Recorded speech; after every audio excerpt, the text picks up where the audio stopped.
Hello again, my name is Mark Piotrowski, and I'm glad that we have come together for this chance meeting. Last time we talked about the origins of Kirtan as a practice. It goes all the way back to Vedic mantras in the 2nd millennium BCE and took its more familiar form between the 15th and 17th centuries with Chaitanya Mahaprabhu and the Bhakti movement that swept across India. I also discussed some musical aspects of Kirtan and touched on why people chant in the first place. In this episode, we're going to look at the physiological and phenomenological effects of chanting Kirtan. So we'll look at the effects that chanting can have on the body, brain, and spirit. First, I will talk about the concrete physical stuff, the things that involve scientists gathering biological data and all of that, and then I will discuss the subjective effects of chanting that are experienced by practitioners, including feelings of bliss and connections to divinity. There is unfortunately not much research at this time on the physiological effects of prayer and chanting as there is on mindfulness, meditation, and breathing practices, all of which come from this same sphere of yoga and ancient Vedic practices. First, we will look at a study led by Junling Gao from the University of Hong Kong Center for Buddhist Studies. This study focused on the chanting of Amitabha Buddha, which comes from Pure Land Buddhism, a form of Buddhism that is widely practiced in East Asia. In chanting, either externally or internally, practitioners use the mantra as an object of meditation and contemplate the compassion of Amitabha Buddha, which develops focus and concentration. While it is not strictly Kirtan, I still feel that as a form of mantra chanting, it is relevant to our discussion. In this study, participants were studied under 3 conditions in a random order. 1. Silently chanting Amitabha Buddha with no movement of the lips. 2. A resting state with no chanting as a control. And 3. Internally chanting a phrase consisting of the same length of Chinese characters as Amitabha Buddha, but with no religious or spiritual importance. The phrase used for that part translates to Santa Claus Old Man. Data was collected from the participants using EEG to record the brain's electrical activity, fMRI to record changes in brain activity based on blood flow, and ECG to record the heart's electrical activity for each of the 3 conditions. Respiratory data was also collected and used to calculate breath intervals, representing thoracic and abdominal respiratory activity. It appeared that religious chanting increased delta band frequencies. Strong delta waves are normally present during sleep, and weaker delta waves during the waking state are associated with modulating behavioral performance and memory processes. Increased EEG delta band power has been observed in other meditation practices, including transcendental meditation and Qigong. In Zen meditation, increased delta activity in the medial prefrontal cortex may facilitate detaching from attending to one's immediate surroundings. The team notes that delta waves have also been proposed to prevent sources of distraction from interfering with internally focused concentration. This study specifically found increased delta band power in a region of the brain called the posterior cingulate cortex, or the PCC, which is related to a reduction of self-oriented thoughts and the suspension of sensory monitoring. In other words, practitioners of religious chanting direct their focus towards the chant and experience fewer random thoughts and less mind wandering.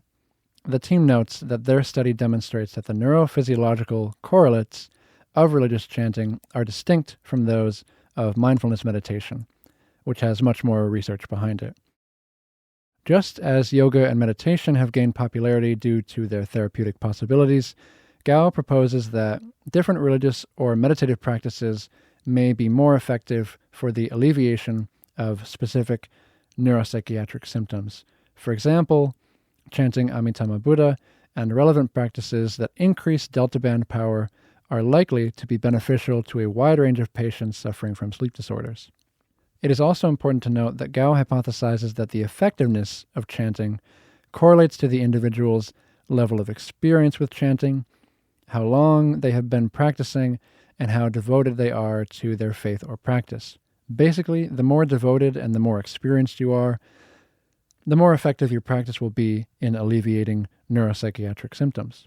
Similar but distinct neurophysiological effects are found in religious prayer and meditation, which brings us to the next study conducted by Dr. Louise Faber from the University of Queensland in Australia. This study was focused on two different devotional practices: Buddhist loving-kindness meditation, which involves cultivating unconditional loving-kindness for all beings, and Christian prayer, which involved cultivating love towards God. In fact, this was only the second study to examine the neural correlates of loving-kindness meditation using EEG. The participants were composed of 28 moderately experienced Tibetan Buddhist meditators, along with 12 moderately experienced practitioners of divine truth, which is a Christian spiritual practice that teaches prayer towards God.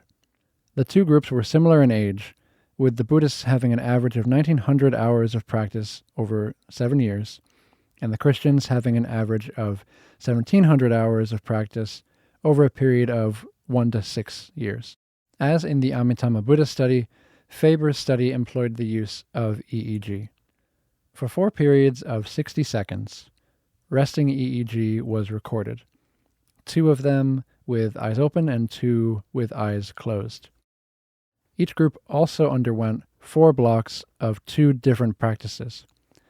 The Buddhists did a loving-kindness meditation and a focused attention meditation, while the prayer participants first prayed by asking God for love and cultivating love towards God, while the second practice had them thinking about God, but not necessarily participating in prayer.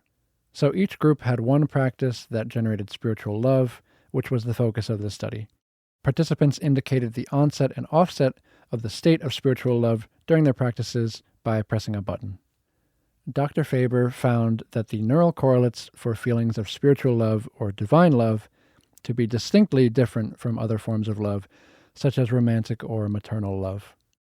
Specifically, there was an increase in alpha brainwave power observed from the EEGs, which is related to relaxation, a lower anxiety, and more positive affect. An increase in alpha power has been widely reported during various meditation practices. There was also an increase in delta power that was observed during the loving-kindness meditation, just as in the chanting of Amitabha Buddha. Finally, Faber suggests that despite differences in technique and religious orientation, there appear to be significant similarities in the neural correlates of spiritual love. She also references benefits of practicing spiritual love, including boosting immune system function and reducing stress, which is linked to a number of chronic diseases. So, between these two studies we just discussed, we can see the neural correlates of chanting and of spiritual love, both of which are involved in the practice of Kīrtan. Lastly, a study led by Molly Kenny examined the effects of chanting on mood and respiration. 12 participants attended a minimum of 6 out of 8 yoga classes. Prior to the study, they each completed a questionnaire that explored their history of depression and lifestyle behaviors. At the first meeting, they completed a Beck Depression Inventory, which measures several parameters associated with depression, including sadness and low energy level. A 5-point questionnaire asking participants to rate their experience and agreement with different statements, such as, "I feel tired," "I feel connected," and "I have a lot to offer," was filled out at the beginning of the first class and then at the end of each subsequent class. Spirometry was also used to measure respiratory function before and after the first class and at the end of the last class. At the end of the study, participants also completed a second Beck Depression Inventory. At the end of the study, participants also completed a second Beck Depression Inventory. Each class was 90 minutes long, with 45 to 60 minutes of that involving chanting. The instances of chanting throughout the classes were variable. The study found that maintaining a chanting practice led to increased breath control, increased overall expiratory output, and improved mood in individuals with mild to severe depression after just 8 weeks of practicing. Self-reported energy level also increased over the 8 weeks, and there was increased mood even after just one session, which was indicated by an increase in positive statements on the questionnaire. Now that we've discussed some physiological changes that take place when chanting or when developing a practice of chanting, let's shift to the more subjective aspects. This includes personal, internal, or spiritual phenomena that practitioners of chanting report. This is usually closely connected to a person's own faith and devotion. If they believe that chanting the names of Krishna will connect them with Krishna and bring him into their heart, then that person is more likely to have a religious experience while chanting than someone who has no spiritual inclination. Referring back to the article by Gao, he and his team write that chanting Amitabha Buddha faithfully on a long-term basis has been reported to be an effective meditational technique that can elicit blissful sensations and transcendental experiences. Many people report having religious experiences while chanting, and some of the terms used to describe the experience they had while chanting include feelings of union, bliss, loss of self-boundaries, and even feelings of ecstasy. As mentioned in the first episode, Kirtaniyas, the people leading chants, employ certain techniques to shape the music from meditative states towards divine ecstasy. This can include an accelerating tempo, increasing rhythmic density, and a rising melody line. So while the subjective experience occurs on an individual level, it can depend a lot on the capabilities of the Kirtaniya to read the room and build intensity in the right ways and at the right times. And again, you could say that they actually give up control to a higher power during a performance, so that the performance is perfectly executed to give each member of the audience or congregation the experience that best suited them in that moment. That is what some practitioners believe to be the case. Since the experience and sensations can be very particular from person to person, people develop different interpretations of what is going on in the body, mind, spirit during chanting. One very fascinating model that I came across in my research was in a paper by Professor Inderjit Kaur, who I also had the opportunity to interview. She has written on Sikh Kīrtan, and this paper focused on the ideas of Anhad and Sabad. Essentially, she describes the subjective experience of unity and divinity that can be felt when chanting to be the result of the transduction of Anhad and Sabad in the body. Anhad and Sabad are a lot like the ideas of nada and sabda that I mentioned in the first episode. In Sikhism, Sabad refers to sounded vibration, while Anhad refers to unsounded vibration. Anhad is the unstruck melody, the sonic emanation that permeates throughout the universe, but has no beginning or end. Additionally, Kaur says that Anhad is a conceptualization and an experience of the divine, which epitomizes the eternal truth and ultimate reality of oneness in Sikhism and in other belief systems. The idea that all physical reality is really just a manifestation of one thing, in this case being the Anhad, the unsounded vibration that permeates the universe. Sabad, in the context of Kirtan, refers to the chanted words and music, and the practice of Kirtan allows the individual to vibrate sympathetically with the Anhad vibrations that are innate in everything, just like how a guitar string will start to vibrate if someone sings at the right frequency. Now, the word transduction means the conversion of energy from one form into another, and in this case, Anhad and Sabad are transduced back and forth as the two different kinds of vibration come into contact within the body. Kaur says that the sensation of Anhad necessarily involves the dissolution of self and other. Further, she says that with repeated sensations of two-way transductions between Anhad and Sabad vibrations, devotees can transcend feelings of self and other and internal and external, even if for a moment.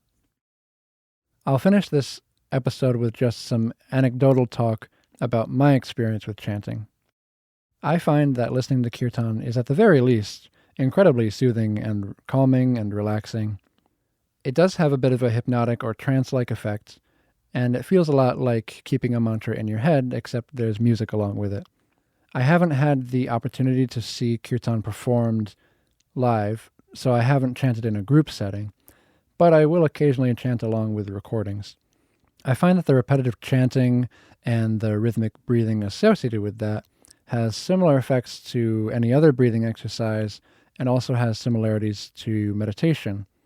There is a focusing quality, as well as a feeling of peace and lightness that may be associated with, for example, the increased oxygen in the body.